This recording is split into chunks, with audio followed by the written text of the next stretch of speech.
You have to gauge your own kids. I think it's a different, listen, I went to UCLA, I went to Harvard Law. There are no two more liberal institutions, leftists. I don't like the word liberal, they're not liberals, they're leftists. There are no two more leftist institutions on the planet than UCLA and Harvard Law School. I came out a stronger conservative because I used everything that I was learning as a starter. It wasn't the end point, right? It was, okay, you want me to read John Rawls? Okay, well now I'm going to go and I'm going to read Frederick Hayek, right? I'm going to read various perspectives on the same issue so that I know how to counter the argument. So I can argue leftist positions better than most leftists can, right? So if you have somebody who's a solid conservative, what I say to parents is about college, if your kid is not a solid conservative, if your kid doesn't have solid values by the time they're 18, they'll be a leftist by the time they're 21. That's the way that this works. All your heavy lifting is done before the college years. So you sort of have to, I mean, honestly, I think that if your kid isn't solidly ensconced in values before they hit puberty, you're in trouble.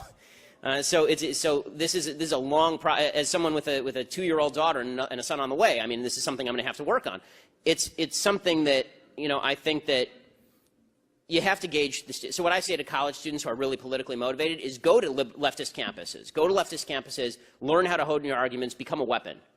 And what I also tell them is if you're going to be on a leftist campus, don't be stupid. If the professor is going to grade you down for being conservative in class, write like a communist.